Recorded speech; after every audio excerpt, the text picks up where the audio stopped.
Do you consider yourself good at video games? I see this as a trend in a lot of people, and this stems to a lot of, I would say, some issues that stem from society not giving you the recognition that you need. This is something that I have observed throughout my playing of the numerous online games that I had the pleasure, and well, not always the pleasure, but that I had the chance to enjoy. And see, a lot of people end up with this illusion that they'd actually be good at video games. See, you can have some skill at the video game, but you'll never ever be necessarily good at the game. See, a lot of times we look at streamers, content creators, we replicate some of their skills, we learn tips and tricks. Some of them, some of us, me included, end up knowing like the entirety of the game by heart, or 70-80% of it, at least theoretically, because in the end, irrespective of how much we know and how much we play the game, we will still get shit on. It doesn't matter whether you have 10,000 hours, 20,000 hours, it's all about probabilities. And especially in shooter games, you'll probably have less deaths the more you play. You get some game sense, you get some intuition going on, but you're not unkillable. Yes? Maybe it's gonna be harder for newbies to kill you or defeat you or whatever the game implies that they have to win. But at the same time, it doesn't mean that you will never lose a game because you will also be paired with people that have to learn the game. Yes? And that oftentimes this kind of almost always feels as if those who have to learn the game are always in your team, but well, whatever. So you are never unbeatable. Yes. Being good at the game is not something that I deny because people can't be good at the game.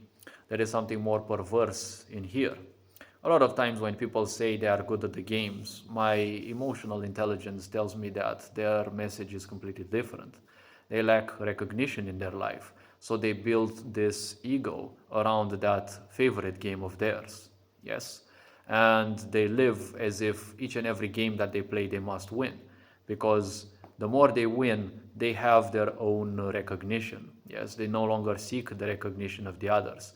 Their only joy is to simply shit on other people. And these are the majority of the people who claim that they are good at games. In reality, maybe, well, they can be actually very good. And in the competitive games that I played, I would say the best example being Dead by Daylight, well, I can say for sure that many of those people are extremely cocky. They are good risk takers. But in many games, there are a lot of variables. So your plays, your very good plays, may not always yield you the best results. Sometimes your best plays are simply shadowed by the fact that the other party or the other player has done a big bobo, yes, has done a big mistake. And that oftentimes a big mistake in high competitive speedy games will cost you. Yes. And it doesn't matter to these people because to them, winning is the only thing that matters. Yes. They don't care about your feelings or their own feelings. Yes. They all claim that they are good at the game because they just win, win, and win. But you see them usually being among the first who piss their eyes if something or someone gets to defeat them. They are usually, or in some cases, the first crybabies on the forums to please nerf this, please nerf that. Every time they play something, they get super attached to it. They don't like playing anything else. They become prosophobic. They hate changes. They hate any nerf to that character. Their character is the worst ever, and everything else is OP. Yes? I guess I've seen this trend in fighting games, although I have not played them much. But I did use to look on forums on tips and tricks and the such. So my fighting game experience does not count here because it's very minute. And it's usually more like training and training with a friend or two of mine. But the point is, I did not play active rank and the such. But, the competitive nature of a lot of people, especially those who lack attention and especially recognition, well, it kind of doesn't change. Whether it is Guild Wars 2, another competitive game that I played for a while in PvP, Guild Wars 1, World of Warcraft, or, well, if we are to think a bit, well, Elder Scrolls Online, I did not play much in PvP. Well, you can also take, for example, more complex games like Yu-Gi-Oh! Yes? It doesn't matter that you know the game by heart. You will still find that bozo who will crush your deck, your team, your idea, your heroes, whatever your game implies, with some of those weird builds that apparently don't make any fucking sense. Yes, it can always happen. So when it comes to video games, being good is always associated with this idea of an inflated ego. You can always be good at a game, but many people exaggerate on this. They always claim that they are actually unbeatable at the game. And every fucking game that they play, it's like their life is at stake. It's like there's that ninja with a sniper rifle aimed at their heads, and if they die in real life. Yes, if they lose the game, they die in real life. It's like every fucking game they play, they have signed a pact with the devil for their entire soul. Yes, and the devil's gonna claim them. It's like that's how they play. Even in Dead by Daylight, you see them like they are almost possessed. Some of them even use cheats because, that's how much desperation can lead them. Sometimes imagine, I actually had a few games when I met cheaters, and it's actually fun if you actually get to kill them in game, yes? Well, in Dead by Daylight you have to kill them when you play killer, but in other games you have to defeat them, probably strategy games or the such. But imagine beating a cheater. It's like, how weak can you actually be? But at the same time, a lot of people, that's what I'm saying. You cannot be, for example, in games like Dead by Daylight, you can never be necessarily good at the game. You can know all the fucking loops by heart. You can know all the tips and tricks. The real killer in that game is obviously, in Dead by Daylight's case, is obviously the ping. Sometimes you can vault a window or something and you can get hit 1 second later by the player because the game is unfortunately client-sided, not server-sided. So that is always something to take into account. It doesn't matter how perfect your strategy is, when things like that happen, and they usually happen, it's not once or twice in a game, well, that happens. When you bump into good survivors as a killer, you can get shit on. When you get as survivors into a very good killer, you're gonna get shit on. So oftentimes you get shit on. When you look at many of the content creators, you get the impression that they are very good because every time you see their content, it's all just infallible plays. Yes, you rarely see them defeated. I used to post some Lost Vikings games when I used to play Heroes of the Storm, and I think I still have posted some of my defeats because there were still some good plays in them. Yes, while to a lot of people it's a crumbling shame to place defeats of yours. In the end, what I'm interested in is the plays, not necessarily whether you won or lost. Yes, a lot of people are just building this ego of invulnerability, of impregnability, right? That's what people associate with being good at a fucking game.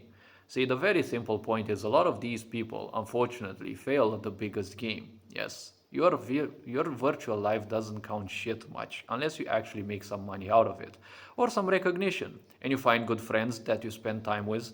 You maybe build even a community. Yes, streamers build a family. Yes, that is the success of a streamer, not building a community. A community means you have some followers, and followers are just like sheep. Once you close your stream, they're gonna simply go and hurt themselves to another streamer.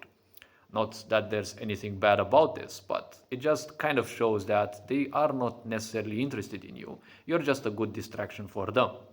And that's the reason why I am not a good streamer in terms of viewership, because I'm not a good distraction for people. I'm highly logical and well calculated. That's what is more important for me, because that is my design. But from a certain perspective, one can look at streaming as forming a family. Yes, a family is not necessarily finding your spouse on the internet and having children and living happily ever after.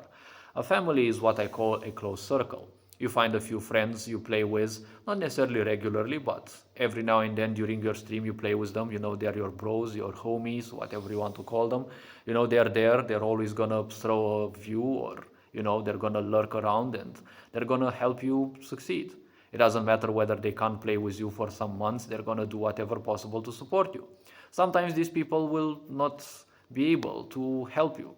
Maybe some of them will drop after a while, but that is technically what I call a family. Yes. In my case, I have found my bestie on the internet 2 years and something ago. And obviously we're still besties and we're still having fun in Dead by Daylight, even if we found other people, we played with them, but for some reasons they simply moved along. Yes. And well, it's kind of almost just the two of us. For me, it's just, it is the most important thing, because when you stream with your bestie, it doesn't matter how much you get shit on in a game, because the game in the end is nothing else that you spending your time in a way that doesn't make you feel bored. Yes, life can get boring from time to time because a lot of people don't have much to do in their life, or simply don't want to do something in their life, or well, simply are too tired. Why not join in a game with some of your besties and, well, do whatever it is? League of Legends or whatever other games people play nowadays. Yes?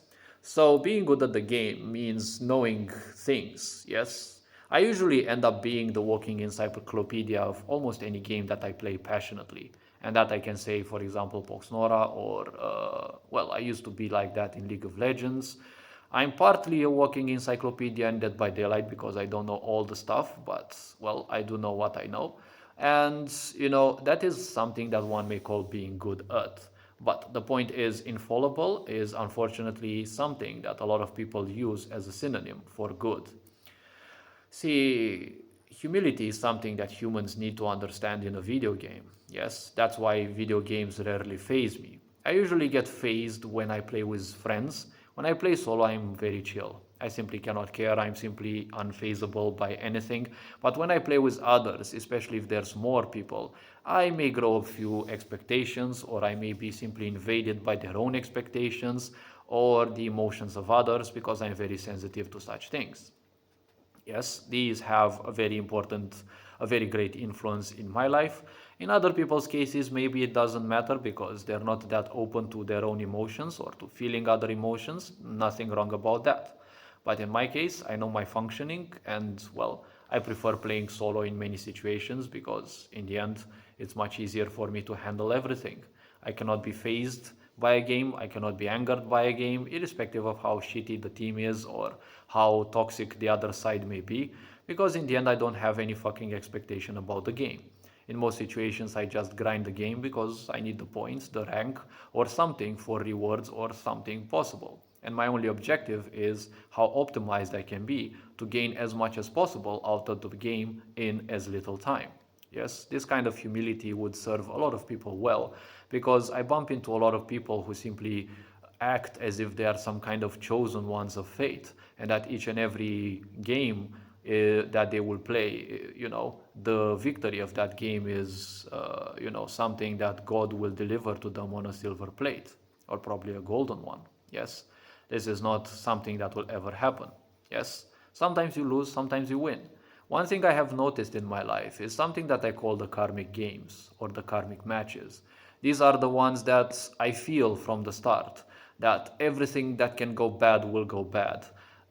Ping issues, lags, spikes, rubber banding, whatever that can go bad in the game will go. Every fucking thing that can go bad will go bad. Those are games in which I know I won't be doing much, but at least it's okay. It's better to pay my karma in video games than in reality. It's better to be shit on in video games than to actually get shit on in real life. That can be really stinky, that can be really bad. Yes? And we don't like stinky situations in real life because, they stink. They're horrible, and, well, it's better to suffer the pains of life in a video game. In the end, what is there to be a pain? Someone spamming a button, you think they're teabagging you. So many people overreact to that. It's like, oh my gosh, it's like they're swearing their parents. It's just someone pressing a stupid button. You don't have to flare yourself up that much. Yes? And that is why I'm saying you don't necessarily have to be good at the game. The only game you have to be good at is about your fucking life. How about you start being good about your life? If you want to play video games, how about you start streaming? How about you do something about that? Because just playing games, well, it's not going to yield you much. Yes? Maybe if you are very good, a very good team will probably notice you, but chances aren't necessarily great. Yes? So why not make a side hustle out of it? Hopefully this raised a bit of awareness, and take care, enjoy life. This being said, Ferinjan Board signing out.